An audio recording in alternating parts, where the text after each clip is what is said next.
రూతును గారిని వారి కుటుంబాన్ని ప్రేమించిన ఆయన ఈ కూడికను ఏర్పాటు చేశావు.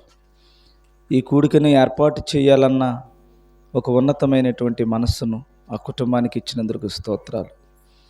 ప్రభువా, ఏ విషయంలో అయితే ప్రభు ఆ బిడ్డలను నీవు ఆశీర్వదించావో, కాపాడుకున్నావో, రక్షించుకున్నావో, ప్రభువా తండ్రి రక్షణలోనికి పిలుచుకున్నావో, అట్టి రక్షణ వారిని వారి కుటుంబాలను మాత్రమే కాదు అనేక మందిని రక్షించడానికి కృప చూపించండి.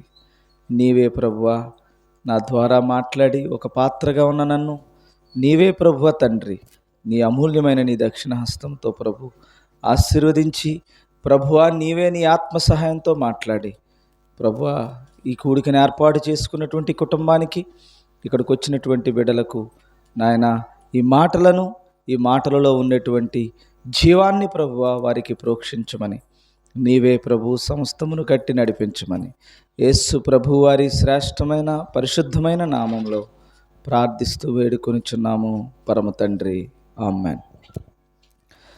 జనరల్గా మరి తమ్ముడు జోసెఫ్ రూతులను దేవుడు ప్రేమించి ఇంతటి చక్కటి గృహాన్ని దేవుడు నిర్మించుకునేటువంటి అవకాశాన్ని దేవుడిచ్చాడు. ఈ గృహం ఇలా నిర్మించబడడానికి దేవుని యొక్క కృప, దేవుని యొక్క ఆశీర్వాదం ఎంతో విలువైనది, చాలా గొప్పది. అయితే అన్నింటికంటే ప్రాముఖ్యంగా వారు రక్షణలోనికి పిలువబడడం, లోకములో నుండి, బంధకాలలో నుండి, చీకటిలో నుండి దేవుడు ఆ కుటుంబాన్ని వెలుగులోనికి నడిపించాడు. మీరు అనుకోవచ్చు, చీకటిలో నుండి వెలుగులోనికి రావడం అంటే ఏంటో. చీకటిలో నుండి వెలుగులోనికి రావడం అంటే ఇప్పుడు నీకు అర్థం కాకపోవచ్చు, కానీ చీకటిని పారద్రోలి సాతాను శక్తులను లయపరిచి దేవుడు తన నీతిని వెలిగించిన కుటుంబాలు ఇవి. అలాంటి గొప్ప రక్షణ మరి తమ్ముడు జోసెఫ్కి దేవుడు ఇవ్వడం, అలాగే వారి కుటుంబాలను అన్నింటినీ కూడా రక్షించుకోవడం నిజంగా నాకు చాలా సంతోషంగా అనిపిస్తుంది. మనుషులు వారి యొక్క ప్రవర్తన, వారి యొక్క లక్షణాలు, వారికి ఉన్నటువంటి బుద్ధి జ్ఞానములను బట్టి దేవుడే వారిని, ఆ ప్రణాళికను, ఆ సిద్ధపాటును ప్రతి మనిషికి దేవుడు ఏర్పాటు చేస్తాడు. ప్రతి మనిషిలోనూ, ప్రతి కుటుంబంలోనూ దేవుడు అట్టి సిద్ధపాటును కలుగజేస్తాడు. కానీ కొందరు గ్రహిస్తారు, కొందరు దానిని గ్రహించరు. అలా దేవుడు పెట్టిన ఈ ఏర్పాటులో మరి తమ్ముడు మరి శ్రీనుగా పిలువబడి జోసెఫ్ అయ్యాడు. అలాగే చెల్లి మరి చంద్రకాంతమ్మ, పేరు చంద్రకాంతగా ఉన్నటువంటి తన జీవితం ఏమైంది, రూత్గా మారింది. కానీ ఈ పేరు మారడం ఇవన్నిటిని ఇప్పుడు అర్థం కాకపోవచ్చు, కానీ దేవుని యొక్క చిత్తములో, దేవుని యొక్క ఉద్దేశములో వారు ఎంత గొప్పవారయ్యారో దేవుని యొక్క వాక్యమును బట్టి మనం అర్థం చేసుకోవాల్సి వస్తుంది. ఏంటి ఇంతకీ చీకటిలో నుండి వెలుగులోనికి రావడం, చీకటిలో నుండి ఆశ్చర్యకరమైన తన వెలుగులోనికి నడిపించటానికి యేసు ప్రభువే ఈ లోకానికి వచ్చి మనందరి కొరకు బలయ్యాడని. ఇప్పుడు ఆయన రక్తం, ఆయన యొక్క శరీరం మనలను పాప ప్రక్షాళన చేసి విముక్తిని చేసింది. ఈ యేసు ప్రభు రక్తాన్ని, శరీరాన్ని భుజించే గొప్ప అవకాశాన్ని జోసెఫ్ రూతులకు దేవుడు అనుగ్రహించాడు. అంటే వాళ్ళు ఎప్పటికీ చనిపోలేని గుంపులోకి వచ్చారు, ఎప్పటికీ చావులేనటువంటి గుంపులోకి వచ్చారనమాట. అదేంటిది, చనిపోరా అని మీరు అనొచ్చు. చనిపోయినా సరే మరలా తిరిగి మహిమ శరీరంతో తిరిగి లేస్తారనమాట. ఇంకా ఈ మిగతా వారు ఎవ్వరు లేచే అవకాశం లేదు. ఎందుకంటే యజ్ఞ బలి పశువుగా నీ కొరకు, నా కొరకు బలి అయిన యేసు ప్రభు రక్త శరీరాలను భుజిస్తే తప్ప ఏ ఒక్కరికి కూడా మరలా మోక్షానికి వెళ్ళేటువంటి అవకాశం లేదు. అలాంటి గొప్ప అవకాశాన్ని ఈ కుటుంబానికి దేవుడు అనుగ్రహించాడు. ఈరోజు కొన్ని విషయాలు మనం నేర్చుకుందాం. ఇది మాత్రం మీరు కొంచెం జాగ్రత్తగా మనసును పెట్టండి. మీకు అర్థమయ్యే పాఠమే, సింపుల్గా ఉండేటువంటిదే, కానీ అర్థం చేసుకోవడానికి ప్రయత్నం చేయండి. నిద్రపోకండి. ఎంత వీలైతే అంత త్వరగా ముగించడానికి ప్రయత్నం చేస్తాను. దీంట్లో 127వ కీర్తన ఒకసారి మనం గ్రహిస్తాం. 127వ కీర్తన. యెహోవా ఇల్లు కట్టించని ఎడల దాని కట్టువారి ప్రయాసము వ్యర్థమే. అండర్లైన్ చేసుకోండి, ప్రయాస వ్యర్థమే. రెండవ మాట, యెహోవా పట్టణమును కాపాడని ఎడల దాని కావలి కాయవారు మేలుకొని ఉండుట వ్యర్థమే. మేలుకొని ఉండుట వ్యర్థమే. అండర్లైన్ చేసుకోండి. వేకువనే లేచి చాలా రాత్రి అయిన తర్వాత పండుకొనుచు కష్టార్జితమైన ఆహారము తినుచుండుట వ్యర్థమే. ఇది ఈ లోకంలో ఉన్న విషయాల గురించి దేవుడు చెప్తున్నది. ఏది వ్యర్థమట? ఏది వ్యర్థం? రెండు గుంపులు. ఒకటి చీకటి, రెండు వెలుగు. వెలుగు చీకటి అనే ఈ రెండు గుంపుల మధ్య ఏంటి భేదం? ఏంటి భేదం? ఏంటి? దేవుడు ఈ ప్రపంచం అంతా కూడా చీకటిలో ఉండిపోయినప్పుడు, మనిషికి మరణం అనేటువంటిది మనిషిని మింగేస్తున్నప్పుడు, మరణకరమైనటువంటి వ్యాధితో మనిషి నాశనం అయిపోతున్నప్పుడు దేవుడే సంకల్పించి అబ్రహాముకి మాట ఇచ్చాడు. ఏమని మాట ఇచ్చాడంటే, భూలోక వంశములన్నింటినీ ఆశీర్వదించిన వాడు నీలో నుంచే వస్తాడు అబ్రహాం అని దేవుడు మాటిచ్చి, ఆ మాట ప్రకారం తన యొక్క ప్రియకుమారుడైన యేసు ప్రభువుని బలిగా మన కొరకు ఇచ్చి, మనలను మరణములో ఉన్న వారిని జీవములోనికి తెచ్చాడనమాట. జీవములోనికి తెచ్చాడంటే ఎప్పటికీ జీవించేటువంటి గొప్ప స్థితిని దేవుడు మనకి ఇచ్చాడు. కానీ చాలామంది ఎక్కడుండిపోయారంటే, ఇదిగో వ్యర్థము వ్యర్థము వ్యర్థము వ్యర్థము అని చెప్తున్నటువంటి వాటిలో ఉండిపోయారు అన్నమాట. ఎందుకు ఉండిపోవలసి వచ్చింది అంటే, ఇదే శాశ్వతం అనుకుంటున్నారు, ఈ జీవితమే శాశ్వతం అనుకుంటున్నారు, ఈ బ్రతుకే గొప్పదనుకుంటున్నారు, ఈ బ్రతుకులో ఉండేటువంటి సమస్త ఆనందాన్ని పొందుకుంటూ ఉన్నారు. ప్రతి కుటుంబంలోనూ పేదవాడు మొదలుకొని ఉన్నవాడు వరకు కూడా దేవుడు తన కష్టాన్ని పరిచయం చేస్తూ ఉన్నాడు. ప్రతి ఒక్కరికి పరిచయం చేస్తున్నాడు.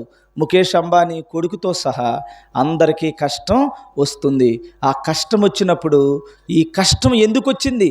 నాకు ఇన్ని కోట్లు ఉన్నాయే, ఇన్ని ఆస్తులు ఉన్నాయే, ఇంత బంగారం ఉందే, ఇంత ఐశ్వర్యం ఉందే, అయినను నా ఇంట్లో ఈ కష్టం ఏంటి అని ముఖేష్ అంబానీ ఆలోచించుంటే, యేసు ప్రభు చీకటిలో ఉన్నటువంటి ఆ బ్రతుకులను వెలుగులోనికి దేవుడు మారుస్తాడు. ఏ ఇంటికైనా దేవునికి కష్టం వచ్చిందంటే, ఏ ఇంటికైనా దేవునికి ఇబ్బంది వచ్చిందంటే, ఏ ఇంటి అయినా దేవుని యొక్క సముఖమందు ఉన్నటువంటి కుటుంబాలు, అంటే దేవుడు కలుగు చేసినటువంటి కుటుంబాలలో ఇబ్బంది కలిగిందంటే, తప్పకుండా మీరు చీకటిలో ఉన్నారు, మీరు వెలుగులోనికి రావాలని దేవుడు కష్టాన్ని మీ ఇంటికి పరిచయం చేస్తాడనమాట. ఆ కష్టములో తెలుసుకున్న కుటుంబాలు రక్షణలోనికి వచ్చాయి. కష్టములో దేవుణ్ణి ఎరిగినటువంటి కుటుంబాలు ఆ జ్ఞానాన్ని, చీకటిని దేవుడు పారద్రోలి వెలుగులోనికి నడిపించాడు. అయితే చాలామంది అనుకుంటున్నారు, ముఖేష్ అంబానీతో సహా అనుకుంటున్నారు, కష్టం వస్తుంది, ఇబ్బంది వస్తుంది, ఏమొచ్చినా ఈ లోకములో ఉండేటువంటి సుఖ సంపదలు, ఆశీర్వాదాలు, ఐశ్వర్యాలు, ఈ లోకములో ఉండే గొప్పతనాలు, ఆహారాలు, ఇవే మమ్మలను బ్రతికిస్తున్నాయని నమ్ముతూ ఉన్నారు. ఇందులో చెప్తున్నాడు, యెహోవా గనుక ఇల్లు కట్టించకపోతే, ఎవడైతే బ్రహ్మాండమైన ఇల్లు కట్టుకుంటున్నాడో అదంతా వ్యర్థం. ఇప్పుడు ఇంతకీ ముఖేష్ అంబానీకైనా, నీకైనా, నాకైనా దేవుడు తోడుగా నిలబడ్డాడు కాబట్టి ఈ ఆరోగ్యం నీకుంది, ఈ భూమి మీద నువ్వు నివసిస్తున్నావు. దేవుడు నీకు ఇచ్చేటువంటి ఈ ఆనందాలని, సుఖాలని కూడా నువ్వు అనుభవిస్తూ ఉన్నావు. అయితే దేవుడే గనుక ఆ ఇంటిని కట్టించకపోతే, నీవన్న నీ కుటుంబాన్ని కట్టించకపోతే, అంటే ఏంటి? ఒక భర్తగా, ఒక భార్యగా, మీ ఇద్దరిని ప్రేమించి దేవుడు బిడ్డలిచ్చి ఒక కుటుంబాన్ని దేవుడు కట్టకపోతే, నువ్వు ఎంత కడదామని ట్రై చేసినా నీ జీవితంలో పెళ్ళి అవ్వదు. అవుతుందా? నువ్వు కట్టాలని ఒకవేళ నువ్వు ఏదన్నా ప్రయత్నం చేయాలనుకుని, ఒకవేళ నువ్వు ప్రయత్నం చేసావంటే నువ్వు ఎప్పటికీ కుటుంబాన్ని కట్టలేవు. ఎలాంటి కుటుంబాన్ని? చీకటిలో కాకుండా వెలుగులో ఉండేటువంటి కుటుంబాన్ని ఎప్పటికీ కట్టలేవు. ఇప్పుడు ఈ కుటుంబం గృహాన్ని నిర్మించుకోవడమే కాదు, ఆయన ఏమయ్యారు? జోసెఫ్, రూత్ అయ్యారు. ఈ కుటుంబానికి మళ్ళీ దేవుడు ప్రేమించి ఎవరిచ్చారు? 2 బిడ్డలను దేవుడిచ్చాడు. ఈ కుటుంబాన్ని కట్టింది ఎవరు? దేవుడే. ఒకవేళ నువ్వు కట్టావనుకో, అసలు నువ్వు పుడతావా? నువ్వు పుట్టే అవకాశం ఉందా? నువ్వనేవాడివే లేవు. ఇక నీకంటూ ఒక భార్య ఏది? నీకంటూ ఒక భార్య వచ్చింది, నీకంటూ పిల్లలేరి. కాబట్టి యెహోవా కట్టించాడు గనుక ఈ రోజున శ్రీను జోసెఫ్ అయ్యాడు. యెహోవా కట్టించాడు గనుక రూత్ ఈ రోజున చంద్రకాంత రూత్గా దేవుడు ఏర్పాటు చేశాడు. వారిద్దరిని దేవుడు గర్భఫలము యెహోవా ఇచ్చే బహుమానానికి యోగ్యులుగా ఎంచాడు. అప్పుడు అయింది ఒక కుటుంబం. ఒకవేళ దేవుడు చెయ్యకపోతే ఈ కుటుంబం ఉండేదా? వ్యర్థం, వ్యర్థం, వ్యర్థం. కాబట్టి ఈ కుటుంబాన్ని ఎవరిచ్చారు? దేవుడిచ్చాడు. ఏమ్మా, ఈ కుటుంబాన్ని ఎవరు కట్టారు? దేవుడు కట్టాడు. ఈ ఇంటిని ఎవరు కట్టారు? ఈ కుటుంబం అనే ఇంటిని ఎవరు కట్టారు? దేవుడు కట్టాడు. ఆ కుటుంబం అనేటువంటి ఇంటిని గనుక దేవుడు కట్టకపోతే వారికి ఏమి లేదు, వ్యర్థం. వ్యర్థమైనటువంటి పరిస్థితుల్లోకి వెళ్ళిపోతారు. అంటే ఎలాగైతే ఈ భూమి మీద ఎలాగైతే పుట్టి, ఎలాగైతే పెరిగి, ఎలాగైతే వ్యర్థంగా అయిపోయిన జీవితాలు మట్టిపాలు అయిపోవడానికి తప్ప ఏ విధమైనటువంటి అవకాశం లేదు. వ్యర్థమైపోద్దట. యెహోవా కట్టించాడు గనుక ఈ రోజున ఈ కుటుంబాలు నిలబడ్డాయి దేవుల్లో. లేకపోతే ఎన్ని కుటుంబాలు మట్టిలో కలిసిపోతున్నాయండి. ఎన్ని కుటుంబాలు పిల్లలు పుడుతున్నారు, పిల్లలకు రక్షణ లేక అనేక మంది మట్టిపాలైపోతున్నారు. అనేకమైన కుటుంబాలు నాశనం అయిపోతున్నాయి. అనేకమైనటువంటి కుటుంబాలు, ఎన్నో కుటుంబాలు చిదిగిపోతున్నాయి. కానీ ఈ కుటుంబాన్ని ఎవరు కట్టారు? యెహోవా కట్టించాడు. యెహోవా కట్టించిన ఇల్లు ఇది. యెహోవా కట్టించిన కుటుంబం ఇది. ఈ కుటుంబానికి దేవుడే అధిపతిగా ఉన్నాడు. ఈ కుటుంబం వ్యర్థమా? ఈ కుటుంబం వ్యర్థమా? లేకపోతే దేవుని కుటుంబమా? ఈ సృష్టిని చేసిన దేవుని కుటుంబం ఇది. అలా దేవుడు కట్టించలేని కుటుంబాలు ఎన్నో ఈ ఊరిలో కానీ ఈ గ్రామంలో కానీ ఉన్నాయి. యెహోవా కట్టించాడు ఈ కుటుంబం. అంతకంటే ధన్యత ఏముంది? రూతు జోసెఫ్లకు చప్పట్లు కొట్టి దేవుని నామాన్ని మహిమపరచండి. అమ్మ, మీరు వ్యర్థమా? చప్పట్లు కొట్టిన వాళ్ళు అందరూ వ్యర్థంలో ఉన్నారా? ఏదో పుట్టారు, 4 మెతుకులు తిన్నారు, ఏదో జీవితం అయిపోయింది, చచ్చిపోతారు, తర్వాత ఇంకా లేగరు, ఇంకా నరకానికి వెళ్ళిపోతారు. నరకంలోకి వెళ్ళిపోయే ఈ జీవితం కోసం దేవుడు కట్టించకపోతే నీ బ్రతుకు ఏమైపోద్ది? నాశనం అయిపోద్ది. కానీ ఈ కుటుంబం అయితే ఎలాగుందమ్మా? యెహోవా కట్టించే గృహం, యెహోవా కట్టించే ఇల్లు. ఇట్టి ధన్యత దేవుడు ఆ కుటుంబానికి ఇచ్చినందుకు నేను ఎంతగానో సంతోషిస్తున్నాను. ఇప్పుడు ఈ కుటుంబాన్ని ఎవరు కట్టించారమ్మా? యెహోవా. రెండవ మాట, యెహోవా పట్టణమును కాపాడని ఎడల దాన్ని కావలా కాసేవాళ్ళు మేలుకొని ఉండుట వ్యర్థమే, వ్యర్థమే. ఇప్పుడు ఈ పట్టణం ఏమా, ఏ ఊరిలో ఉన్నావో ఈ దానిని, ఈ గ్రామాన్ని దేవుడు కాపాడకపోతే నువ్వు కాపాడుకోగలవా ఈ ఊరిని? ఏమా, కాపాడడం అంటే ఏంటి? దొంగలు రాకుండానా? దొంగలు రాకుండానా? ఇంతమంది ఈ ఊరిలో బ్రతికి, ఇంతమంది ఈ రోజున ఆరోగ్యంగా ఉండి, ఇంతమంది ఆహారము తిని, ఇంతమంది స్వేచ్ఛగా సంతోషంగా మీరు బ్రతుకుతున్నారంటే ఈ కుటుంబాన్ని ఎవరు కాపాడుతున్నారు? దేవుడే. ఎందుకు దేవుడు కాపాడుతున్నాడు? ఇందులో అన్ని కుటుంబాలని దేవుడు కాపాడుతున్నాడా? అన్ని కుటుంబాలను కాపాడట్లేదా? చెప్పండి. ఈ ఊరిలో యెహోవానట పట్టణమును కాపాడని ఎడల, దీనిని ఎవడైతే కాస్తున్నాడో ఆ కాపలా కాయడం వ్యర్థం. కాపలా కాసేవాడు వ్యర్థం. అంటే మీరు ఎలాగనుకుంటున్నారంటే, ఒక బ్యాంక్ ఉందనుకోండి, బ్యాంకులో సెక్యూరిటీ గార్డ్స్ ఉంటారు. సెక్యూరిటీ గార్డ్స్ ఎవరైతే ఉన్నారో వాళ్ళు ఎంతో కాపలా కాసేస్తున్నాం క్యాష్ లేకుండానని, ఏదో ఒక రోజున వాళ్ళిద్దరిని చంపేసి క్యాష్ ఎట్టిపోతారు. ఏమ్మా, అదే దేవుడు కాపాడిన ఇల్లు అయితే, దేవుడు కాపాడిందైతే వీళ్ళగాది కాపాడేది, దానిని కాపాడుతున్నది దేవుడైతే. ఫర్ ఎగ్జాంపుల్, మీరు ఈ ఊరిలో ఉన్నారు. ఈ ఊరిలో ఉన్న వాళ్ళు రక్షింపబడిన కుటుంబాలు ఉన్నాయి. జోసెఫ్ కానీ, రూత్ కానీ, ఇక్కడ ఉన్నటువంటి కుటుంబాలన్నీ. మరి అన్ని కుటుంబాలని, రక్షింపబడినటువంటి కుటుంబాలను మాత్రమే దేవుడు కాపాడితే మిగతా వాళ్ళ సంగతి ఏంటి? మరి ఈ రోజున ఈ గ్రామాన్ని దేవుడు కాపాడడానికి కారణం ఏంటి? ఈ ఊరిని దేవుడు కాపాడడానికి కారణం ఏంటి? ఒకసారి మీరు ఆలోచన చేయండి. ఈరోజు దేవుడు ఈ ఊరిని కాపాడడానికి కారణం ఏంటి? చెప్పండి. లేదమ్మా, సొదొమ గొమొర్రా పట్టణాలు ఉన్నాయి. దేవుడు కాపాడినంతకాలం కాపాడాడు. వారిలో మూర్ఖత్వం, వారిలో దుష్టత్వం, వారిలో వ్యభిచారం, దేవునికి విరుద్ధమైన లక్షణాలన్నీ సొదొమ గొమొర్రా పట్టణాలన్నింటినీ అందరికీ వచ్చేసిన తర్వాత ఒక్కగానొక కుటుంబం దేవుని చేత కట్టింపబడిన ఒక గృహం ఉంది. ఎవరాళ్ళు? లోతు కుటుంబం. దేవుడు కట్టించిన ఇల్లది. దేవుడు కట్టించినటువంటి ఇంటిలో ఎవరున్నారు? దేవుడు కట్టించిన ఇంట్లో ఎవరున్నారు? లోతు కుటుంబం. ఒక కుటుంబమే దేవుడు కట్టించాడు. ఆ కుటుంబం కోసం ఊరందరినీ ఆపినంతకాలం అని. వాళ్ళు మూర్ఖత్వులైనా, దుష్టులైనా, దుర్మార్గులైనా ఎవరి కోసం ఆపాడు అన్ని రోజులని? లోతు గారి కోసమే. ఈరోజు నీతిమంతులున్న ఈ ఊరిలో యథార్థంగా దేవుడు కట్టించిన కుటుంబాలు ఉన్నాయి గనుక ఏ ఊరైనా కాపాడబడుతుంది. గుర్తుపెట్టుకోండి, ఏ ఊర్లోనైనా దేవుడు కట్టిన కుటుంబం ఒకటే ఉండి తీరుతుంది. ఒకవేళ కనుక ఫర్ ఎగ్జాంపుల్ ఇది దేవుని కుటుంబం కాదు, దేవుడు కట్టించింది లేదు, దేవుని ఆశీర్వాదాలు లేదనుకున్నారనుకోండి, ఈ రోజున కాపలా కాసే వాళ్ళు ఎంతమంది ఉన్నారు? హిజ్బుల్లా సర్వనాశనం అయిపోతుంది అంతే. భయంకరమైన కాపలా కాసే వాళ్ళు ఉన్నారు, చుట్టూ సైనికులు ఉన్నారు. ఎంతమంది ఉన్నా సరే దేవుని కాపుదల లేకపోతే తునాతునకలు అయిపోతుందన్నమాట. ఈ రోజున మీ అందరికీ చెప్తున్నాను, దేవుని చేత కట్టింపబడిన కుటుంబాలే ఈ ఊరంతా కూడా చల్లగా ఉండడానికి కారణం. ఈ రోజున మీరందరూ వాక్యం వినడానికి కారణం, మీరందరూ రక్షింపబడడానికి కారణం మిమ్మలను బట్టి ఈ ఊరు దేవుడు ఏం చేస్తున్నాడట? కాపలా కాస్తున్నాడంటండి. ఒకవేళ దేవుడు గనుక ఈ ఊరిని కాపలా కాయకపోతే ఈ ఊరు ప్రపంచ పటంలో ఉండదు. ఎందుకంటే సొదొమ గొమొర్రా పట్టణాలను లోతు కుటుంబం ఒక్కటే ఉంది. లోతు కుటుంబం అంతా కూడా మీరు వచ్చేయండి, ఆ ఊరు విడిచిపెట్టి వచ్చేయండి, ఆ ఊరు సంగతి నేను చూస్తానని చెప్పి ఆకాశము నుండి అగ్ని గంధకములు దిగి సొదొమ గొమొర్రా పట్టణాలన్నీ కాలిపోయాయి. నా మాట అబద్ధమైతే యూట్యూబ్లో కానీ గూగుల్లో కానీ సొదొమ గొమొర్రాలని పట్టణాలను కొట్టండి, అక్కడ మీకు తెలుస్తుంది ఎలాగైతే ఆ గ్రామం, ఆ ఊరులు దారుణంగా నాశనం అయిపోయా పట్టణాలన్నీ.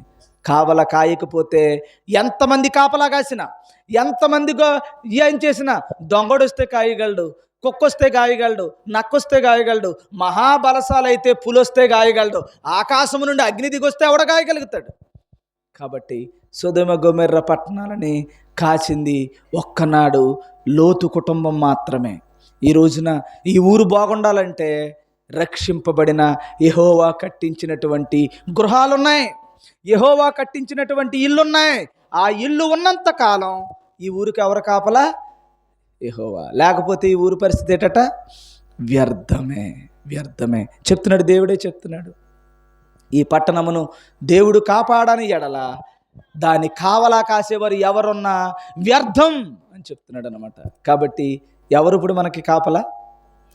దేవుడు. మనలను కాపాడువాడు కునుకడు నిద్రపాడు. ఎంత కాపలవాడైనా ఏదో కునుకులాగుతూ ఉంటాడు. ఈ మధ్యన చెడ్డీ గ్యాంగ్ అంట, వాళ్ళెవరో దొంగోళ్ళు, అదో పేరు వాళ్ళకి. వాళ్ళు ఏం చేస్తారంటే, మీరు తలుపులు వేసుకుని పడుకుంటారా? తలుపులు వేసుకుని పడుకుంటే మీరు తలుపులు ఎందుకు తీస్తారు? డోరు కొట్టిన తీరు మీరు. అరే నేనంటే ఎవడరా నువ్వు అంటారు లోపల నుండి, డోరు తీయు. అందుకని అది చాలా ప్లాన్ చేస్తున్నారంట వాళ్ళు. ఎలాంటి ప్లాన్ అంటే, వచ్చి మీ ఇంట్లో ఈ మూల ఆ మూల ట్యాప్ ఉంటుంది, ట్యాప్ ఇప్పుతున్నారంట. ట్యాప్ మొత్తం ఇప్పి ఇంటి డోర్ కొడుతున్నారట. డోర్ కొట్టగానే మెలకు వస్తుంది, మెలకు రాగానే ఇక్కడ బోరు ఏదో మొత్తం వాటర్ సౌండ్ వస్తుంది. అరే ట్యాప్ కట్టేసానే, కట్టలేదేంటి, మొత్తం నీరు ఎంత వేస్ట్ అయిపోతుందని డోర్ తెస్తావు, మొత్తం నలుగురు కలిపి వేస్తారనమాట. అర్థమవుతుందా? ఇంతకీ ట్యాప్ ఇప్పాడా లేకపోతే నువ్వు వస్తావని వేసాడా ప్లాను? నువ్వేమో లోపల డోర్ వేసేసుకున్నావు, హ్యాపీగా ఉన్నావు, ఆడి ప్లాన్లు ఆడుకున్నాయి. ఇంకొకడు మరీ దారుణంగా ఒక చంటి పిల్లని నేర్పిస్తాడంట. రికార్డింగ్ వాయిస్ పెట్టి సరిగ్గా కిటికీ దగ్గర చిన్న పిల్ల గొక్క తిప్పుకోకుండా ఏడ్చేస్తూ ఉంటుంటే నువ్వు పెద్ద మనగాడిలో బయటకు వస్తావు అనమాట. బయటికి రాగానే మొత్తం 3-4 ఉంటారు, మొత్తం ఒక్కసారి కొడతారనమాట. కొట్టగానే ఇంట్లో ప్రవేశించి వాడికి ఏది కావాలో పట్టుపోతారు. అలాగనమాట రకరకాల సౌండ్లు చేస్తారు. ఒక్కొక్కసారి సడన్గా కరెంట్ ఆపేస్తారు, ఏమేటో ఆపేస్తారు. ఇక్కడ ఆపేగానే నువ్వు అవుతావు, ఇదేంటి కిటికీలోంచి చూస్తావు, అందరికీ కరెంట్ కనపడుతుంది, నీ ఇంట్లో కరెంట్ కనపడదు. అరే కరెంట్ పోతే ఫీజు కొట్టేసిందేమో అనుకుని బయటకు వస్తారు, ఈ లోపల కొడతారు, లోపలికి వెళ్ళిపోతారు. ఇలాగా దేవుడు కాపలా ఉందో గనుకే, దేవుని కాపుదల ఉందో గనుకే ఆడు ఏమీ లేకపోయినా ఈ ఇంటిని చూసి అమ్మో ఇంట్లో కూడా తిరుగుతున్నట్టు అనిపిస్తుంది, ఆడికి తిరగడం ఏమీ చేయడు. ఎందుకని? ఈ ఇంటిని కాపలా కాసేది ఎవరు? దేవుడు. దేవుని బిడ్డలంట కొట్టడానికి వచ్చారు. వస్తే దేవుని బిడ్డలను కొట్టడానికి వచ్చిన వాళ్ళకి ఇంకా ఎవడో రావట్లేదు కొట్టడానికి. గుర్రాల సౌండు, రౌతుల సౌండు ఇవన్నీ వస్తుంటే అయ్యి బాబోయ్ అందరూ కలిసి మన మీదకి వచ్చేస్తున్నారని ఏటి తెచ్చుకున్న సరుకంతా వదిలేసి పారిపోయారు. ఏటి ఇంతకు వచ్చారు ఎవరన్నా? ఎవరో రాలేదు. కానీ దేవుని నమ్ముకున్నటువంటి బిడ్డలట, దేవుని కొరకు నిలబడినటువంటి బిడ్డల కొరకు దేవుడే కొనకొడు నిద్రపోడంట. నువ్వు నిద్రించి చుండగా నీకేం కావాలో దేవుడు ఇస్తాడటండి. దేవునికి స్తోత్రం కలుగును గాక. అది దేవుడు, మన దేవుడు. దేవుడు కాపలా కాసినందుకు నువ్వు హ్యాపీగా లోపల నిద్రపోతున్నావు. దేవుడు కాపలా కాస్తున్నాడు కాబట్టి ఈ గ్రామం ఊపిరి పీల్చుకుంటుంది. దేవుడు కాపలా లేకపోతే ఏ ఊరికి ఇబ్బందికరమైన పరిస్థితే. అందుకని నీతిమంతుడు పెరుగుతున్న ఈ ఊరు ఎంతో ధన్యకరమైన ఊరు. ఒకవేళ దేవుడు కాపలా లేకపోతే, కావలా వారు కాదు కదా, చుట్టూ సెక్యూరిటీ ఉన్నా సరే, ఈ ఊరికంతా మిలిటరీ పని చేసినా సరే, ఈ ఊరికి ఏముండదు, కాపలా కాయడం వ్యర్థం. అలా ఎన్నో సామ్రాజ్యాలు కూలిపోయాయి. అలెగ్జాండర్ సామ్రాజ్యం కూలిపోయింది, గ్రీకు సామ్రాజ్యం కూలిపోయింది, మాసిదోనియా నెబుకద్నెజరుకు సంబంధించినటువంటి మహాబబులోను కూలిపోయింది. సర్వనాశనం అయిపోయే పట్టణాలన్నీ కూడా.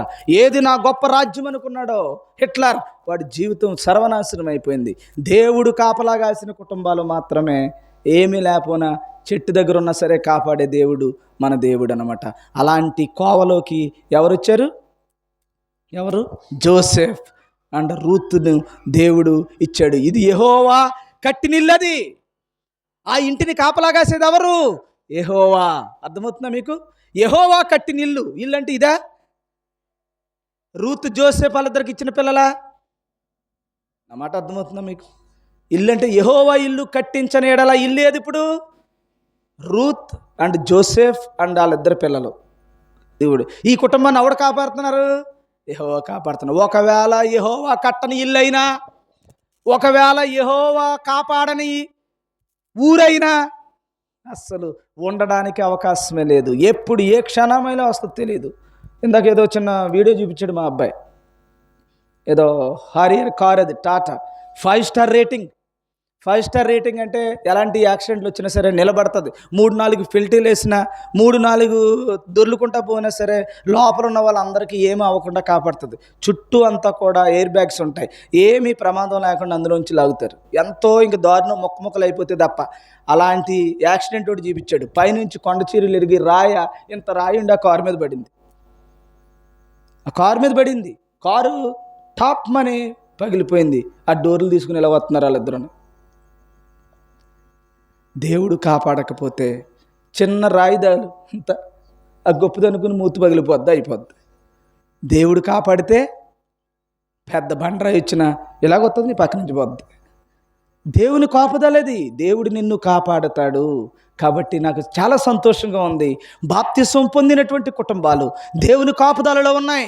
అలాంటి కుటుంబమే జోసెఫ్ అండ్ రూత్ కుటుంబం.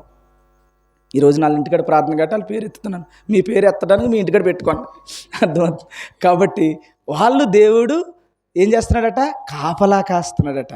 ఒకవేళ దేవుని కాపుదల లేకపోతే ఆ ఇల్లు ఏమవుతుంది? వ్యర్థం కదా. ఇప్పుడు మీ ఇల్లు అర్థమైంది. ఇల్లు ఏది చెప్పండి?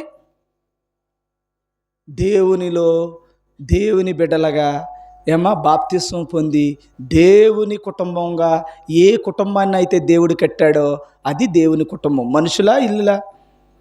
మనుషులు. దాన్ని ఎవరు కాపలా కాస్తారు? దేవుడు. కాబట్టి ఈ ఇల్లు కట్టాడు దేవుడు. ఎప్పుడు కట్టాడు?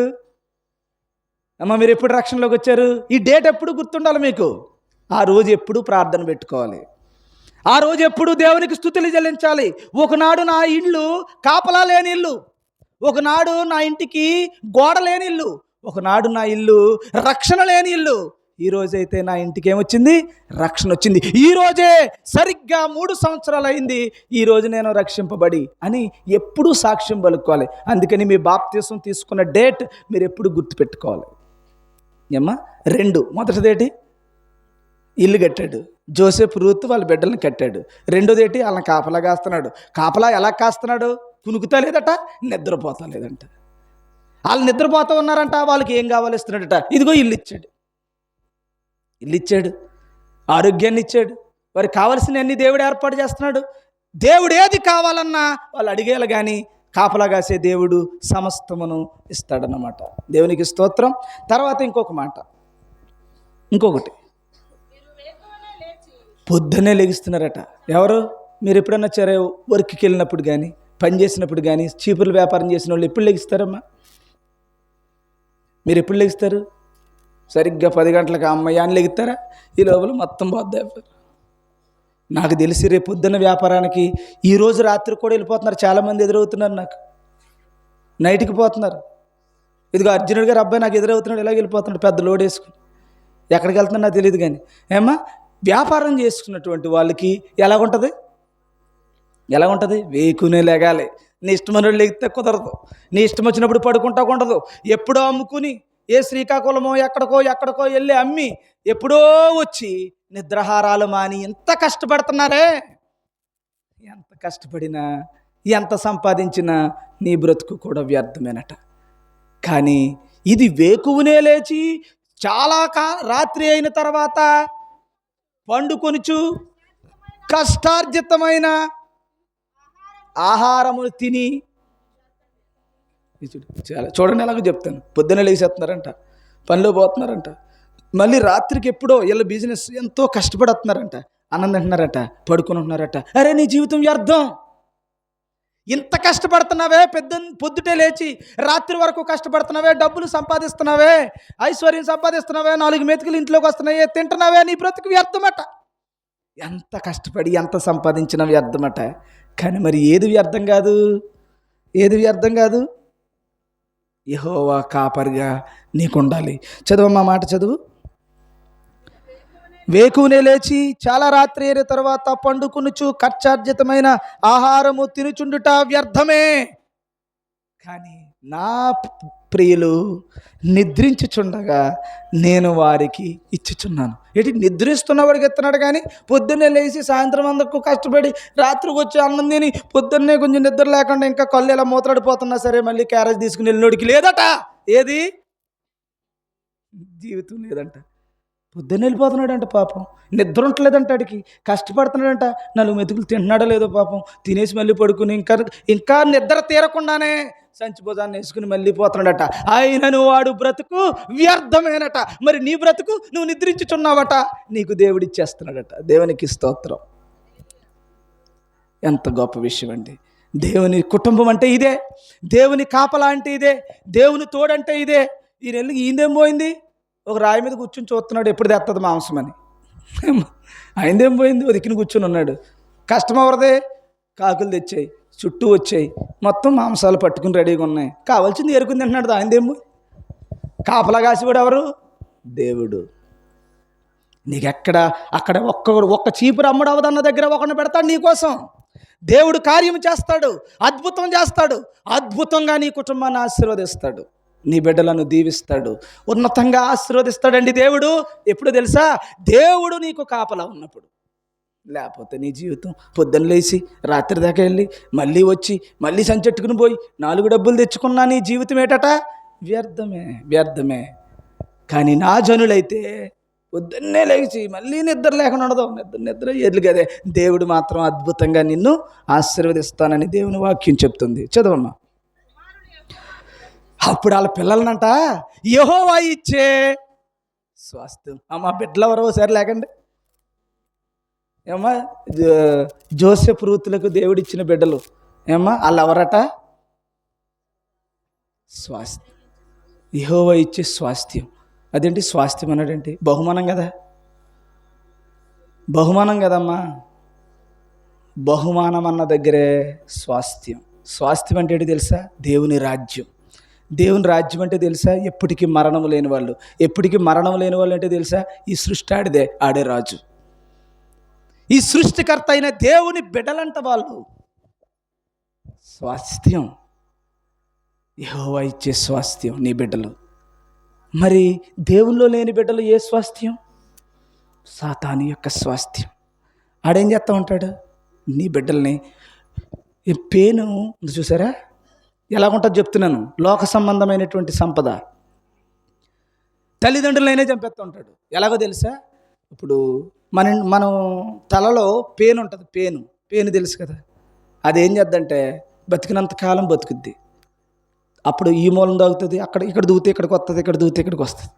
ఏమ్మా, అది ఎక్కడో ఎలాగోలాగ బతుకుతుంది, పిల్లల్ని పెడుతుంది. పిల్లల్ని ఎలా పెడుతుంది అనుకుంటున్నారు? అదేమో నీకులాగా నాకులాగా బతుకుని చేయదు. దాని యొక్క ఆ నడుము భాగం అంతా చిట్లిపోద్ది. పిల్లలేమో నడుములోంచి వస్తాయి, ఇది చచ్చిపోద్ది. తల్లి చచ్చిపోద్ది, బిడ్డలు మాత్రం నడుములోంచి పుడతారు. పుట్టిన తర్వాత తల్లినే తింటారు వాళ్ళు ఆ 4 రోజులని. ఆ 4 రోజులు తల్లి మాంసాన్ని తిని తిని తిని అప్పుడు లెగిస్తారు. అప్పుడు మళ్ళీ పెద్దోళ్ళు అయ్యి వాళ్ళు ఒక రోజు కొన్నాళ్ళు అయ్యి బిడ్డలను కానీ వాళ్ళు చచ్చిపోతూ ఉంటారు. ఇది పేను యొక్క పరిక్రమ సిద్ధాంతం. మనం కూడా చూడండి, బిడ్డలను కంటాం. బిడ్డలను కన్న తర్వాత నువ్వు చచ్చిపోతామంటే అన్నీ చచ్చిపోనా, కొన్నాళ్ళకి నువ్వు చచ్చిపోతావు. నీ బిడ్డలు మళ్ళీ నీ వంశాన్ని నిలబెట్టేస్తూ ఉంటారు. వీళ్ళు చచ్చిపోతూ ఉంటారు, మళ్ళీ వాళ్ళు నిలబెట్టేస్తూ ఉంటారు. అయ్యి బాబు నిలబెట్టేస్తూ ఉంటారు. అందరూ కలిసి మెట్లు పోతారు, తర్వాత నరకానికి పోతారు. ఎప్పుడు స్వాస్థ్యము కానప్పుడు. ఈ లోకంలో పుడతారు చనిపోతారు. ఎలా? పేనులాగా. ఇంకొకటి ఉంటారు, వాళ్ళు ఎలాగ ఉంటారంటే, పాము పిల్లల్ని చేస్తుంది, కళ్ళు కనపడమంట దానికి. కళ్ళు పనిపోతే ఏం చేస్తుంది? ఆకలేసి గుడ్డు చెదక్కొట్టు తినేస్తుంది. ఏ గుడ్డు? ఈ గుడ్డుది తన గుడ్డు పిల్లల్ని ఏం చేద్ది? తినేస్తుంది. ఏదన్నా పొరపాటుని తప్పించుకున్న పిల్ల నీ ఇంట్లోకి వస్తుంది. నిజంగా అది కనుక అలా తినకపోతే ఇంకెన్ని పాములు వచ్చినావు? అర్థమవుతుందా? ఇది ఈ లోక మర్యాద. దేవుని బిడ్డలంటే ఎలా ఉంటారు? స్వాస్థ్యం పుట్టడమే కానీ ఇక చావు లేదు వాళ్ళకి. చావు లేని వాళ్ళు ఎవరన్నా కన్నారండి ఇప్పటి వరకనే?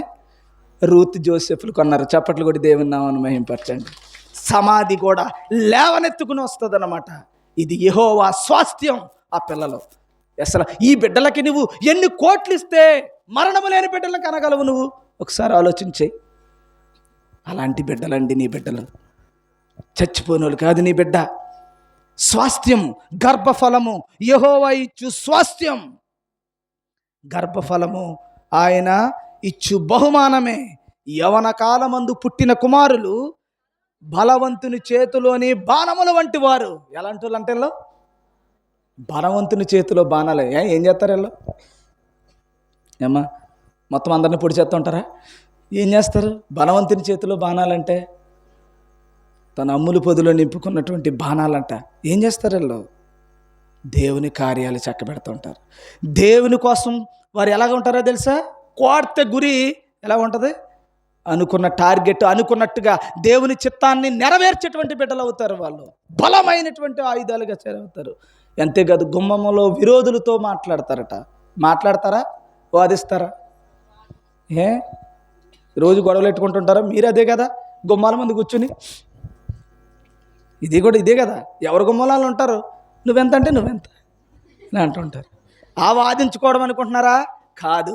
ఈ ఇంట్లో కట చెడు అనేది రానివ్వకుండా, శత్రువు రానివ్వకుండా, సాతానుని రానివ్వకుండా, దేవుని నీతికి విరుద్ధమైన దేనిని రానివ్వకుండా నిలబడే పిల్లలు అవుతారట.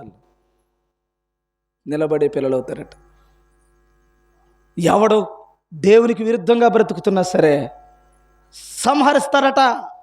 సాతాను శక్తులను అంటే ఎలా సంహరిస్తారని? మనుషుని చంపేస్తారని కాదు. ఎలాగో తెలుసా?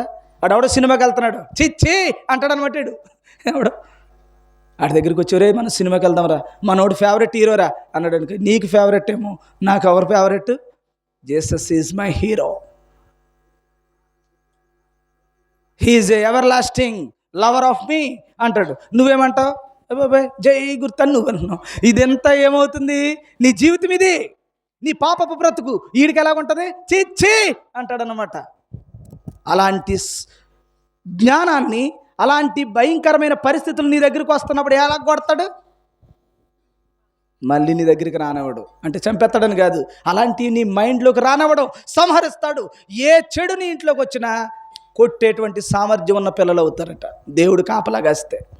కాబట్టి అలాంటి దమ్ము ఉన్నటువంటి బిడ్డలను కనిగలిగిన వాడు ఎవరట? యెహోవా కాపరి కాసేవాళ్ళు, యెహోవా తోడుగా ఉన్నవాళ్ళు. అలాంటిది దేవుడు స్వాస్థ్యమట వాళ్ళు. ఆ స్వాస్థ్యాన్ని దేవుడే కాపాడుకుంటాడు. దేవుడే కాపాడుకుంటాడు. అగ్గి సొదొమ గొమొర్రా పట్టణాలను దేవుడు కాపాడి, ఎలాగైతే కొన్నాళ్ళు కాపాడాడు వీళ్ళని బట్టి, ఎప్పుడైతే వీళ్ళు బయటకు వచ్చారో ఆ గ్రామానికి ఏం లేదు, కావలి లేకుండా పోయింది. కాబట్టి ప్రియమైన దేవుని సంగమా, అలా దేవుడు చెప్పుకుంటూ వచ్చాడు. దీని అంతటికే కారణం ఏంటంటే, యెహోవా యందు భయభక్తులు కలిగి ఆయన త్రోవల యందు నడుచువారు అందరూ ధన్యులు, అప్పుడు చేతుల కష్టార్జితమును అనుభవిస్తారని దేవుని వాక్యం చెప్తుంది. ఇలా దేవుని యొక్క చిత్తంలో యెహోవా ఇచ్చేటువంటి స్వాస్థ్యాన్ని, యెహోవా ఇచ్చేటువంటి గొప్పతనం, అలాంటి కుటుంబం అండి ఇది. అలాంటి కుటుంబాలు ఎన్ని ఉన్నాయో ఒకసారి మీరు ఆలోచన చేద్దాం. దీనికి కారణం పాత నిబంధనలో ఉన్న ఒక విషయాన్ని మీకు గుర్తు చేసి నేను ముగిస్తాను. ఇందులో 2వ సమూయేలు గ్రంథం 6వ అధ్యాయాన్ని ఒకసారి జ్ఞాపకం చేసుకుందాం. 2వ సమూయేలు గ్రంథం తరువాత దావీదు, ఇప్పుడు ఏదైతే మీకు చెప్పానో, యెహోవా ఇల్లు కట్టించిన ఎడల దాని కట్టువారి ప్రయాసం వ్యర్థమే.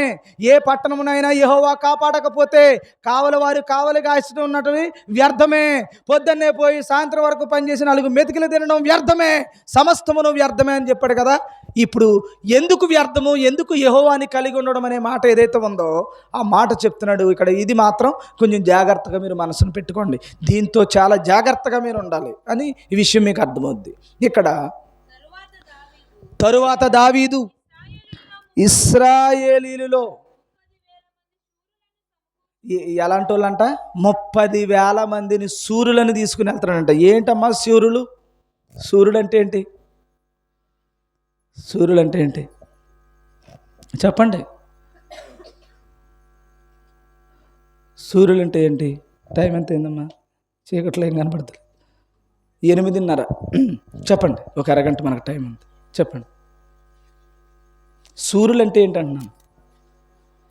యుద్ధ నైపుణ్యాలు తెలిసి, యుద్ధ విద్యలన్నీ తెలిసి, ప్రావీణ్యం పొంది, ఎలాంటి శత్రువునైనా సరే కిందకి పడగొట్టగలిగినటువంటి ఒక సూర్యులు అని అర్థం.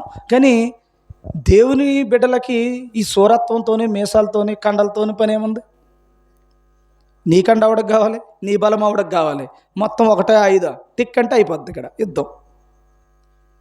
ఏమ్మా, ఓపిక లేనివాడు అలా నిలబెడితే జల్లుదేవా అని అర్థమవుతుందా? నీ ఓపికతో అవడకు కావాలి పని. మరి ఇదేంటి, ఈయన కండలు తిరిగినోడిని, సూర్యుల్ని, యుద్ధ వీరుని 30,000 మంది పోగేసుకెళ్ళాడంటే ఎక్కడికి? ఇంతకనే యుద్ధానికి కాదు, యెహోవా యొక్క మందసాన్ని తెచ్చుకోవడానికి, యెహోవా మందసాన్ని తెచ్చుకోవడానికి. ఇంతకీ మందసం అంటే ఏంటి? ఏమ్మా, చాలామందికి మందసం లేదు కదా. మందసం అంటే తెలుసా మీకు? మందసం అంటే ఏంటంటే, మందసంలో ఏముంటాయంటే ఒక పెట్టు ఉంటుంది. మీ ఇంట్లో మానుపెట్టు ఉందా? మానుపెట్లు ఉంటాయి కదా. మానుపెట్లు అనేవారు ఇప్పుడు ఏమైనా ఉన్నాయా? అన్నీ బీరువా పెట్లేనా? మానుపెట్లు ఉంటాయి, పెట్లాగా ఉంటుంది. ఆనాడు పాత నిబంధనలో మానుపెట్లాగా ఉండి, దానికి కెరూబులు కాపలాగా ఉండి, ఆ లోపల ఏముంటాయంటే బంగారంతో చేయబడిన 10 ఆజ్ఞల పలకలు, ఏమ్మా, అహరోను సిగిరించే కర్ర, ఏమ్మా, తర్వాత మన్నా అందులో ఉంటాయి. ఏమ్మా, ఇది దేనికి గుర్తు? మన్నా ఆనాడు ఆకాశము నుండి కురిసిన మన్నాను తిని ఉన్నారు. ఈనాడు ఆకాశము నుండి వచ్చిన యేసు ప్రభు రక్తతరాలను మనం తిని మనం బ్రతుకుతున్నాం. ఇప్పుడు దేనికి సాదృశ్యం? మన్నా యేసు ప్రభువుకి సాదృశ్యం. అహరాను సిగురించే కర్ర వరకు సాదృశ్యం యేసు ప్రభువుకి సాదృశ్యం. 10 ఆజ్ఞలు మోషే తెచ్చాడు. ఇప్పుడు ఈ ఆజ్ఞలన్నీ ఎవరు తెచ్చారు? యేసు ప్రభు. అంటే యేసు ప్రభువుని కలిగి ఉండడం. ఆ పేరుకి అర్థం ఏంటంటే, మందసం అంటే యెహోవా మాకు తోడు అని అర్థం. దాని అర్థం ఏంటమ్మా? యెహోవా మాకు తోడు అని అర్థం. ఇక్కడ మనం ఇందాక ఏది చదివాం? 127 కీర్తనలో, యెహోవా ఇల్లు కట్టించిన ఎడల, యెహోవా కాపాడిన ఎడల, యెహోవా మాకు తోడు లేని ఎడల మా బ్రతుకులన్నీ వ్యర్థం వ్యర్థం వ్యర్థం వ్యర్థం అని చెప్పాం కదా. ఇంతకు ఇక్కడ ఏంటంటే, ఆనాడు దేవుడు మాకు తోడు ఉండకపోతే మా జీవితం వ్యర్థం అని అర్థం. అప్పుడు ఆనాడు ఏం చేశారంటే, యెహోవా మాకు తోడని, ఏ ఇంట్లో మందసం ఉంటుందో, ఏ ఊరిలో మందసం ఉంటుందో, ఏ ఊరిలో దేవుని మందసం ఉంటుందో వాళ్ళని టచ్ చేయడానికి కూడా అవకాశం లేకుండా దేవుడిచ్చేటువంటి మందసం అనమాట. ఈనాడు మనకి ఎవరు? యేసు ప్రభు పేరేంటి? యేసు. ఇమ్మానుయేల్ అని అతనికి పేరు పెట్టబడెను. ఇమ్మానుయేలను మాటకు దేవుడు మాకు తోడు అని అర్థం. చప్పట్లు కొట్టి దేవుని నామమును మహించండి. ఇక్కడ మందసం అనగా ఏంటో తెలుసా? దేవుడు మనకు తోడు. జోసెఫ్ రూతుల కుటుంబానికి దేవుడే తోడు, దేవుడే కాపలా, దేవుడే సమస్తం. ఇంక ఎవరేం చేస్తారో చేయండి. తర్వాత మీరు టచ్ చేస్తుంది జోసెఫ్ను కాదు, మీరు టచ్ చేస్తుంది రూతును కాదు, మీరు టచ్ చేస్తున్న వాళ్ళ పిల్లలను కాదు, యెహోవా స్వాస్థ్యాన్ని, దేవుని బిడ్డలను, దేవుడు కాపలాగా చూసుకున్న, దేవుడు కట్టిన ఇంటిని. కాబట్టి మందసాన్ని కలిగి ఉన్న కుటుంబం, మందసము ఏ ఇంట్లో అయితే ఉందో టచ్ చేయడానికి కూడా అవకాశం లేదు. అందుకని ఎలాంటోళ్ళు పోగేశాడట? సూర్యులు ఎందుకు? పెట్లేపుతాక దేనికి చెప్తున్నాను కదా మీకు. శరీర సంబంధమైన బలం అసలు కుదరదు అసలు దేవుని దగ్గర. మరి దేనికోసం సూర్యులు అంటే ఎవరమ్మా?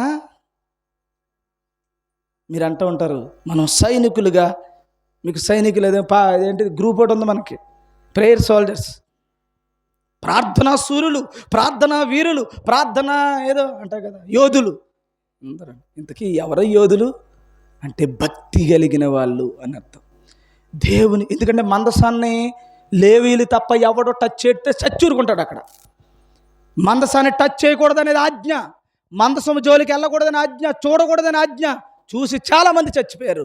కాబట్టి మందసం అంటే దేవుని శక్తి, దేవుడు తోడు. ఏ ఇంట్లో దేవుడు తోడు ఉంటుందో ఆ ఇంటిని ఎవడు టచ్ చేయడానికి వెళ్ళలేదు కదా. అలాంటి మందసం ఎవరు? ఇశ్రాయేలు ప్రజల్లో లేదు. సౌలు దగ్గర నుంచి నిర్లక్ష్యం చేశాడు, అందుకే సౌలు జీవితం అలా తయారైంది. అర్థమవుతుంది? తయారైంది. సౌలు జీవితం పతనం అయిపోయింది. ఎవరెక్కారు ఇప్పుడు సింహాసనం? ఎవరెక్కారు సింహాసనం? దావీదు ఎక్కాడు. దావీదు సింహాసనం ఎక్కగానే మనం మందసం తెచ్చుకోవాలి, మందసం దగ్గరికి వెళ్ళాలి, మందసం మన ఊరిలో ఉండాలి, మందసం మన రాజ్యములో ఉండాలి. మందసం ఉంటే తప్ప, దేవుడు తోడుంటే తప్ప మనం ఎవరిని ఏమి చేయలేం. ఫిలిష్తీయులు మనల్ని తీసుకెళ్ళిపోయారు, ఫిలిష్తీయులు నాశనం చేశారు, అనేక మందిని నాశనం చేశారు. దేవుడు తోడు లేని వారిని సంహరించేస్తారని అప్పుడు ఏం చేశాడంటే దావీదు వెళ్ళి మందసాన్ని తీసుకురావడానికి 30,000 మందిని సూర్యులను సిద్ధం చేసి బయలుదేరారండి. చేసిన వాళ్ళు గుర్తుపెట్టుకోవాలి జాగ్రత్తగానే. చూడండి అమ్మ, జోసెఫ్ రూతులు, మీరు కూడా దేవుని కుటుంబాలు అయితే దేవుని పనిని జాగ్రత్తగా చేయాలి. ఈ లోపల ఎవడో వస్తాడు, వచ్చి ఆ తమ్ముడు భలే కట్టేవారు ఇల్లు, ఏంటి ఎంత అయింది, ఏంటి చాలా బాగా కట్టావు అని, మంచి సినిమా ఎట్రా టీవీలో పెట్టు మంచి సినిమా అందుకనే మా ఇంటికాడ పెన్ డ్రైవ్ లేవు, సినిమాలు లేవు, ఏమీ లేవు అన్నాడు. అప్పుడు వాళ్ళ కుర్రాడు, రే మన ఇంటికాడ పెన్ డ్రైవ్ ఉంటుందట్రా అంటాడు. అనగానే ఇప్పుడు నువ్వు ఎలా కాస్తావు? ఇప్పుడు వచ్చాడు, నీ ఇంట్లో ఏదో పెడదాక చూస్తున్నాడు, నీ ఇంట్లోనేమో మందసం ఉంది, ఈ కుదరవు, ఇలాంటివి కుదరవు, నీ ఇంట్లో ఇలాంటివి కుదరవు. ఎందుకని? దేవుడు కాపలాగా ఉన్న ఇల్లు ఇది, టచ్ చేస్తే కాలిపోయే ఇల్లు ఇది. అందుకని ఇలాగా 30,000 మందిని పోగేశాడు. కానీ అసలు విషయం మర్చిపోయాడు. మర్చిపోవడం కాదు, అక్కడ అలా భ్రమిస్తూ ఉంటుంది అన్నమాట. ఇంతకీ ఏం చేయలేదు తెలుసా? యెహోవా మందసాన్ని ఎత్తుకోవడానికి అటు కర్ర ఇటు కర్ర వేసుకుని మధ్యలో మొయ్యాలి. వాళ్ళు కూడా మోసేవాళ్ళు ఎవడబడతాడు మోయకూడదు, లేవీయుడు మాత్రమే మొయ్యాలి. లేవీల్లో ఒక తెగ ఉంటుంది, ఆ తెగ మాత్రమే మొయ్యాలి. మొయ్యాల్సింది పోయి కొత్త ఎడ్ల బండి ఎక్కించారు వాళ్ళు. ఎవరు? చదవమ్మా, ఆ మాట చదవండి. చూడండి మరి, ఇది కొంచెం ఒక ఏ బండి మీద ఎక్కించారు? కొత్త బండి. మోసే ధర్మశాస్త్ర ప్రకారం మందసాన్ని ఎవరు మోయాలి? లేవీలు మాత్రమే మోయాలి. మోసుకుని రావాలి తప్ప ఎడ్ల బండ్లు ఎక్కించకూడదు. కొత్త బండి ఒకటి తయారు చేయించాడు. మరి దూరంగా ఉందనుకుంటా పాపం, ఏదో ప్లాన్ చేస్తూ ఉంటారు కదా మధ్యలో, మనం అలాగెందుకు చేయడం, ఇదైతే కొంచెం సులువుగా ఉంటుంది, ఇలా కానీ అంటూ ఉంటారు. అలా కానివ్వకండి. దేవుని పని, నీ సొంత పని, సొంత ఆలోచనలు దేవుని పనిలో కుదరవు. దేవుడు ఏం చెప్పాడో అదే చేయాలి. దావీదు వీళ్ళందరినీ, ప్రార్థనా పరులని, సూర్యులని అందరినీ తీసుకెళ్ళాడా? వీళ్ళు చేసిన పని ఏంట్రా అంటే ఒక మంచి ఎడ్ల బండి, కొత్త ఎడ్ల బండి నోడు తయారు చేశారు. తయారు చేసి ఈ మందసం ఎక్కడి నుంచి ఇచ్చారు చూడమ్మా? గిబియాలోనున్న ఈ అబీనాదాబుకి 3 కొడుకులు.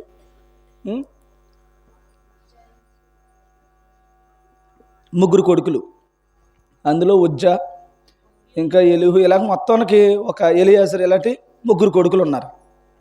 ఇందులో 3వ కొడుకు, 3వ వాడు ఈ మందసాన్ని చూడటానికి అర్హుడు అన్నమాట. అతను కానీ ఇద్దరు వచ్చేసారు. ఒకడేమో ఎడ్ల బండి ఎదరు నడుస్తున్నాడు, ఒకడేమో వెనకాల నడుస్తున్నాడు ఉజ్జాన్ని. ఏమ్మా ఎడ్ల బండి మీదకి ఎక్కించేశారు. ఎక్కించేసిన తర్వాత బయలుదేరో వచ్చేస్తున్నారండి మహారాజులు. ఏం తీసుకుని? మందసాన్ని తీసుకుని వచ్చేస్తుంటే దేవుడు ఊరుకుంటాడు ఏమి? దేవుని నమ్ముకున్నాను, నేను వ్యభిచారం చేస్తాను తెలుసా అన్నావనుకో, ఊరుకోడు దేవుడు. నీవు దేవునికి విరుద్ధంగా బ్రతకడానికి దేవుని పేరు పెట్టుకున్న నీకు ఎంత అద్భుతమైనటువంటి శక్తి ఉంటుందో అంతే ప్రమాదం కూడా ఉంటుంది జాగ్రత్తగా లేకపోతే. ఇది గుర్తుపెట్టుకోండి చాలు. ఇది ఒక్కటి కాపాడుకోండి, మీ జీవితాన్ని ఎవడు ఏమీ చేయలేడు, ఎవ్వడో ఏమి చేయలేడు. దేవుని సర్వోన్నతుడైన దేవుని పిల్లలు మీరు. సృష్టి కూడా నీ కొరకు ఆగుతుంది, గుర్తుపెట్టుకో ఇదైతే. అందుకని వీళ్ళు ఏం చేశారంటే ఎవరు దావీదు తీసుకుని వచ్చారు, ఎడ్ల బండి మీద ఎక్కిచ్చారు. ఒక సో అండ్ సో ప్లేస్కి వచ్చారు. వచ్చేసరికి ఎడ్లు ఆ కాలు ఇలా జారింది. ఇలాగా ఏది ఎడ్ల బండి మామూలుగా వచ్చేచ్చు కదా, జారింది. జారితే ఎవరు పట్టుకోకూడదు, లేవీయుడు తప్ప మందసాన్ని ఎవడు టచ్ చేయకూడదు. ఇంతకీ మందసం జారిందా, ఎడ్ల బండి సంబంధించిన ఎద్దు కొంచెం కాలు జారిందా? ఎప్పుడైతే కాలు జారిందో టక్కమని చేసేసాడు ఎవరు? ఉజ్జా. ఎప్పుడైతే ఎడ్ల బండి ఆ ఎద్దు యొక్క కాలు జారిందో ముట్టుకోకూడని పనిని, ముట్టుకోలేని వాడిని ఏం చేశాడు? టక్కమని చేసేసాడు దాని మీద. చెయ్యగానే అక్కడ చచ్చాడు. యెహోవా కోపము ఉజ్జో మీద రగులుకోగా చేసిన తప్పును బట్టి ఆ క్షణమందే అతనిని మొత్తగా అక్కడనే దేవుని మంచం ఎదుటే చనిపోయాడట. కాబట్టి మందసమును టచ్ చేయకూడదు, వద్దన్న పని చేయకూడదు. క్రైస్తవుడు ఇష్టపచ్చినట్టు బోల్డ్ పనులు చేసుకుంటూ పోతున్నారు వరుస పెట్టి, ఒకటి కాదు రెండు కాదు. వద్దుర బాబు అది చేయకూడదంటే అదే చేస్తున్నారు. అరే చేయకూడదు చేస్తాను, చేయకూడదు చేస్తాను, చచ్చిపోతాను. మీరు బ్రతుకుటు మట్టుకు బ్రతుకుతున్నారు కానీ మీరు చచ్చిన వారే అని బైబిల్ చెప్తుంది. కాబట్టి మనం ఇష్ట ప్రకారంగా చేయకూడదండి. ఏదిని ఎడ్ల బండి ఎవరెక్కించుకోమన్నారు? లేవీలు తీసుకుని రావాలి కదా అనేసరికి ఎప్పుడైతే ఉజ్జా చనిపోయాడో మొత్తం అందరూ సూర్యులైన వాళ్ళందరూ కూడా ఏమైపోయింది? భయమేస్తుంది. ఎవడు ఏమైపోతాడో, ఎవడికి ఏమైపోతాడో. దేవుని మందసం దగ్గరికి తేడాలు వస్తే పోతామని ఎవరింట్లో పెట్టాలన్నప్పుడు ఒక కుటుంబం వచ్చిందండి. ఆ కుటుంబం జోసెఫ్ కుటుంబం నేను అనుకుంటున్నాను. మీకు సిద్ధమేనా ఇలాంటి ప్రమాదం ఉన్న మందసాన్ని మీ ఇంట్లో పెట్టుకోవడం? చెప్పండి, మీరు రెడీయా? బాబోయ్ ఇది మాకొద్దు. దావీదు ఏం చేశాడంటే, అయ్యి బాబోయ్ ఈ మందసమును కనుక మా ఇంటికి తీసుకెళ్తే నా పని అయిపోయింది బాబోయ్ అని ఎవరింట్లో పెట్టారంటే ఓబేదేదోము కుటుంబంలో పెట్టారు. చదవమ్మా మాట. యెహోవా మందసమును నొల్లక. ఎందుకు నొల్లక? తగిలింది స్ట్రోక్ ఎప్పుడైతే తగిలిందో దావీదుకి భయం పట్టుకుంది. అయ్యి బాబోయ్ అని ఏం చేశాడు? ఓబేదేదోము ఇంట్లో పెట్టాడు. అబ్బా అతను తరం తగినవాడు, ఆ ఇంట్లోకి దేవుని మందసం ఉండడానికి అర్హుడు. అలాంటి ఇంట్లోకి దేవుని మందసం వెళ్ళిందండి. దేవుని మందసం ఎప్పుడైతే ఆ ఇంట్లోకి వెళ్ళిందో 3 నెలలు ఉందంట వాళ్ళ ఇంట్లో. 3 నెలలు గిత్తీయుడైనటువంటి ఓబేదేదోము ఇంట్లో ఉందట. ఈ 3 నెలలలో అన్ని విషయములలోనూ అభివృద్ధిలోకి వచ్చేస్తుందంట ఇల్లు. ఎంత ఏమో మీరు ఎన్ని రోజులు 3 నెలలకి అలాగే ఎదిగిపోతే ఏమమ్మా జీవితాంతం దేవుని మందసం మీ ఇంట్లో ఉంటే ఎలా ఉంటుందో చూడండి. అసలు మిమ్మల్ని ఎవడన్నా పట్టుకోగలడా? మేము ఎవరన్నా ఏమన్నా అనగలడా? నిన్ను శపించిన వాడు అలాగే ఆడి శపించబడతాడే, నిన్ను దూషించిన వాళ్ళు అందరూ ఆడి దూషింపబడతాడే. ఎవడైనా నిన్నేమన్నా అంటే యెహోవా కనుగుడ్లలో పొడిచినట్టు అవుతుంది, నిన్నేమన్నా ఆడికొస్తుంది.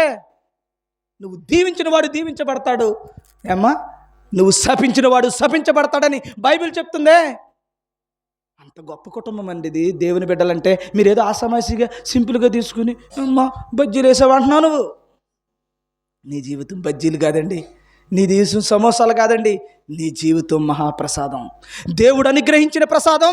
ఈ ఊరిలోనే ఉండడం ఈ ఊరు అదృష్టం. గుర్తుపెట్టుకో, ఒక క్రైస్తవుడు ఈ ఊరిలో పుట్టడమే ఈ ఊరు అదృష్టం. దీనికి కాపలా నీ వల్లే ఈ ఊరికి రక్షణ, నీ వల్లే ఈ ఊరు పంటలు, నీ వల్లే ఈ ఊరికి మేలు. గుర్తుపెట్టుకో, లోతు కుటుంబాన్ని తప్పించాడా, ఆ ఊరికి వచ్చింది అగ్ని. గుర్తుపెట్టుకోండి, ప్రార్థన ఆపేయడానికి చూస్తున్నారేమో, ప్రార్థన మానిపించడానికి చూస్తున్నారేమో, దేవుని కార్యాలు ఆపడానికి చూస్తున్నారేమో.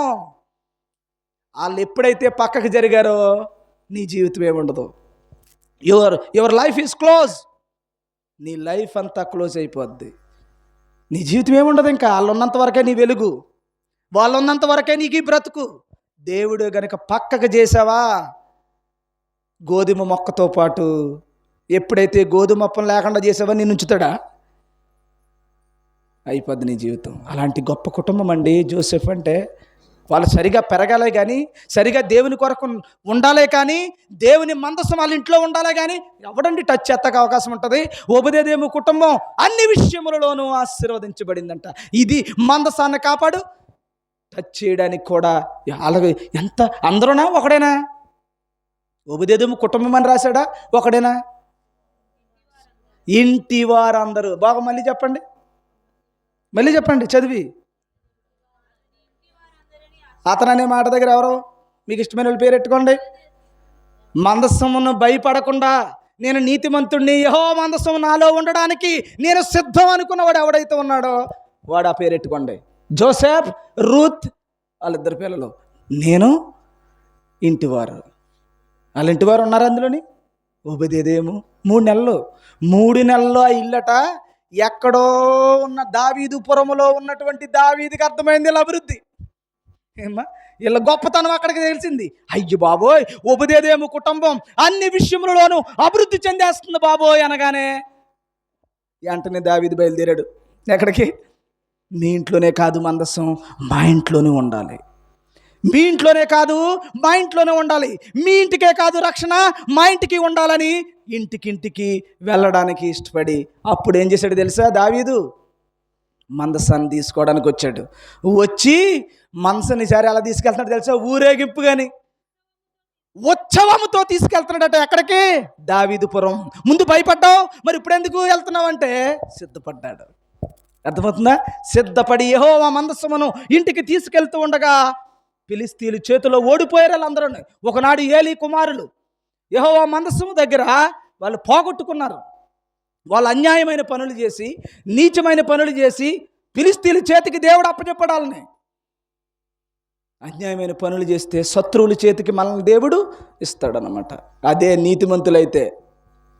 ఎప్పుడైతే మందసం వచ్చిందో దావీదుపురంలోకి, శత్రువులందరూ గడగడలాడిపోతున్నారనమాట. వీళ్ళు ఉత్సాహం చేసి కేకలు వేసుకుంటూ పోతున్నారట.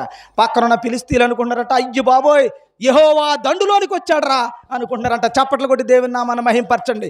ఈ రోజున యెహోవా ఈ ఊరిలో, నీ ఇంట్లో దండులోకి దేవుడు వస్తే ఆగేవాడు అవడు? చెప్పండి. కాబట్టి ఇట్టి గొప్ప ధన్యత ఒబేదేదోముకి వచ్చింది, దావీదుకు వచ్చింది, వారి కుటుంబాలకు వచ్చింది, ఆ మొత్తం ఇశ్రాయేలు ప్రజలకు వచ్చింది. ఈరోజు నీకు వచ్చిందా? ఆలోచన చేయండి. అప్పుడు యెహోవా గొప్పతనం ఏంటో మీకు తెలుస్తుంది. కాబట్టి ప్రియమైన సహోదరులారా, సహోదరులారా, మీ అందరూ కూడా దేవుని మందసం, ఏ పాపము లేకుండా దేవుడు ఏలుబాటులో ఈ గృహమునకు అధిపతి క్రీస్తు అయితే, ఆ క్రీస్తు అనే మందసము నీ దగ్గర ఉంటే జాగ్రత్తగా బ్రతుకు, పాపము లేని దానిగా బ్రతుకు, దేవుని కావలిగా నీ కుటుంబాన్ని ఉంచుకో. ఎవడు టచ్ చేస్తాడో చేయనండి. ఎవడో నీ దీపాన్ని ఆర్పలేడు. ఆరిపివాడే ఆరిపోతూ ఉంటాడు. అర్థమవుతుందా? ఆరిపేద్దామని వచ్చి ఆరిపోతూ ఉంటాడు. ఒక దారిని వస్తాడంటే నేను కొట్టడానికి 7 దారులు పరిగెడతాడంటే ఎందుకు పరిగెడతాడు? ఆడికి కూడా తెలుదు. ఒక దారిని వస్తాడట్టాడు కొడదామని, ఎన్ని దారులు పరిగెడతాడు? 7 దారులు ఎత్తుకుంటా అంటే ఇంకెలా పరిగెడతాడు? ఆడికి కూడా తెలుదు అనమాట. అర్థం కదా? దేవుని నమ్మిన బిడ్డలండి.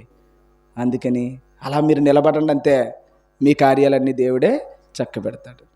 నా జనులు నిద్రించుచుండగా నేను వారికి ఇచ్చుచున్నాను. ఎంత గొప్ప వాళ్ళండి క్రైస్తవులంటే! ఎంత గొప్ప వాళ్ళు అనుకుంటున్నారండి మీరు?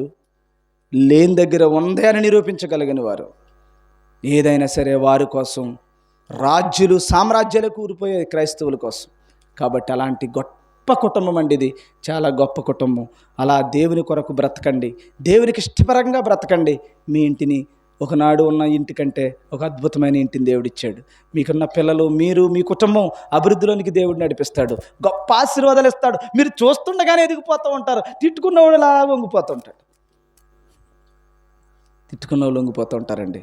ఆడు అనుకుంటూ ఉంటాడు, ఏట్రా తిట్టి కోల్ది, వీడికి నష్టం వచ్చి కోల్ది ఎదిగేస్తున్నాడు, ఏంట్రా వీళ్ళని అంటే మందసం. అయితే నేను కూడా మందసాన్ని సంపాదించాలి అంటే ఏం చేయాలి? బాప్తిసం పొందాలి, రక్షణ పొందాలి. నేను నా ఇంటిని నేను కాచుకుంటున్నాను, దొంగడు వచ్చాడు. అదే యెహోవా కాపలిగాస్తే యెహోవా కాపరిగా ఉంటే, నేను గొర్రెలకు మంచి కాపరిని, నా గొర్రెల కొరకు నేను ప్రాణం పెట్టేవాడు మన కాపరి. ఈ కాపరి ఏం చేస్తాడు? దొంగడొత్తిడి పారిపోతుంటాడు కదా. ఈ కాపరి ఏమి చేయలేడు, నిద్రొత్తే నిద్రపోతాడు, దొంగడొత్తే పారిపోతాడు. జీతం కోసం పనిచేసినాడు ఏం చెప్పుంటాడండి? ఉంటే మాత్రం వాడు ఏం చేస్తాడండి? ఒక్కొక్కసారి ఈ శత్రువులతో చేయలు కలిపి నీ జీవితాన్ని సర్వనాశనం చేసేస్తాడు. కాబట్టి దేవుడి కాపలా ఉంటే అబ్బబ్బా, పాము నీ మాట అంటది, మీ ఇంటికి నేను ఎందుకు వస్తాను రాను అని అలా పోద్ది పాము. అదే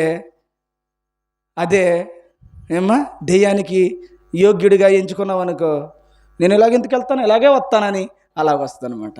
నీ జీవితం నీవే చేతులారా నాశనం చేసుకుంటావు.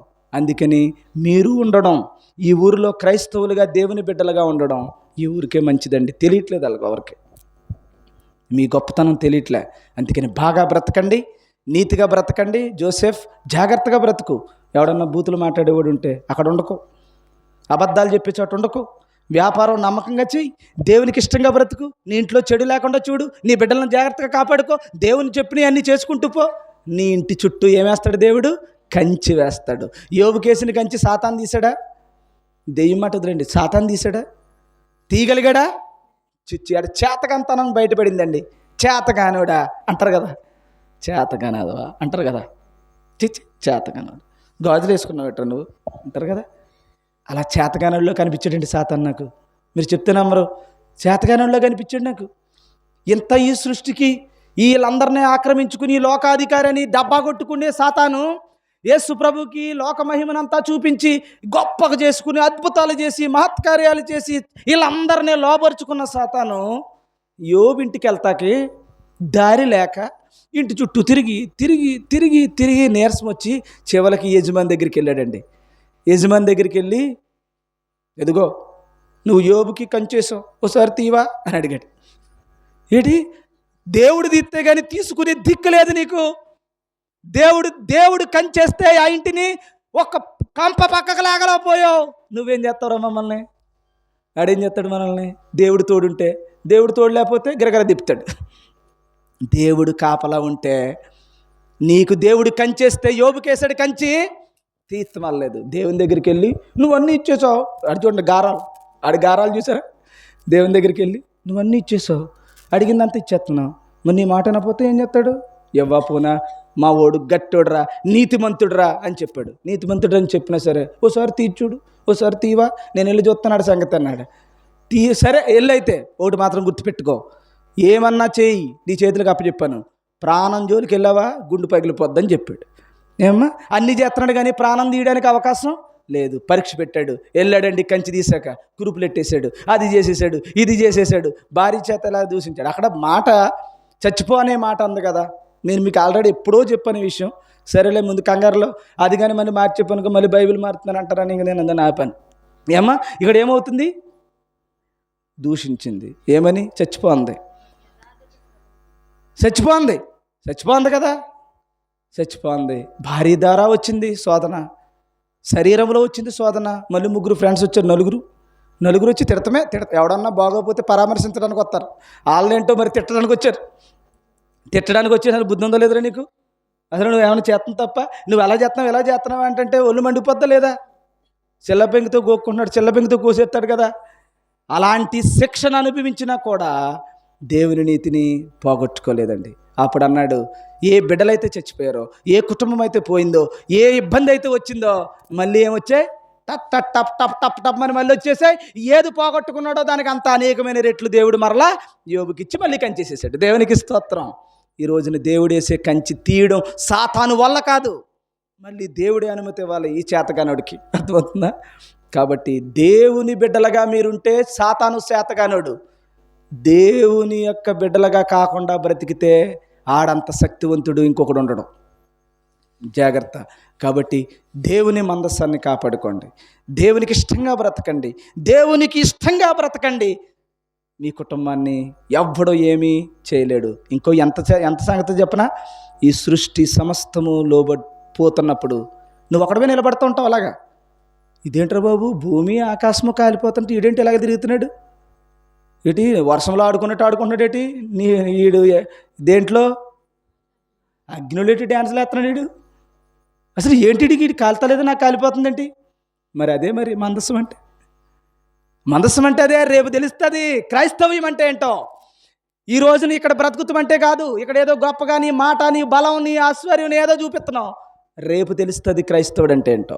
కాబట్టి అలా రక్షణ పొందడానికి, ఎవరైనా దేవుని మందసాన్ని కలిగి ఉండడానికి ఇష్టమైతే ఇప్పుడే, ఇదే దీపం, ఇదే అవకాశం, ఇదే రక్షణ సమయం, ఇదే అనుకూల సమయం, వెంటనే మారండి. లేదా మీ ఇష్టం, బతికినంతకాలం జీడిపప్పు పకోడీ వేసుకోండి, నష్టమేమీ లేదు, హ్యాపీగా ఉండండి. కానీ ఒకరోజు జీడిపప్పు లేదు, పకోడీ లేదు, మొత్తం మీరే పకోడీ అయిపోయే రోజు వచ్చేస్తుంది, త్వరలో వచ్చేస్తుంది. దేవుని రాకడ సమీపంగా ఉంది. కాబట్టి రూత్, జోసెఫ్లందరికీ కూడా నేను ఎంతగానో చప్పట్లు కొట్టండి. ఆ కుటుంబాన్ని దేవుడు రక్షించుకున్నందుకు. నేను గొప్పగా చెప్తలేదండి, నేను క్రైస్తవుని గాడి చెప్తలేదండి. దేవుడు ఆది కాండం మొదలుకొని ఇప్పటి వరకు కూడా దేవుడు చెప్పాడో అది చేశాడు. ఇప్పుడుకి ఏది చెప్తాడో రేపు అదే జరగబోతుంది. ఇది హిస్టారికల్ ఎవిడెన్స్, ఏదో అవడో చెప్పిన మాట కాదు ఇది.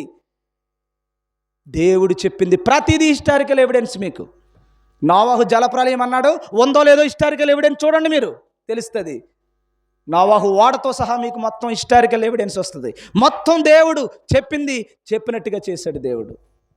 ఎందుకంటే ఆనాడు బ్రతికిన ప్రజలు, ఈనాడు బ్రతికిన ప్రజలు ఒక సంబంధం లేదు. ఇప్పుడైతే ఇంటర్నెట్లో వచ్చి యూట్యూబ్లు అన్నీ వస్తున్నాయి, ఆనాడేమీ లేవు. కాబట్టి నిజంగా నేను సంతోషిస్తున్నాను.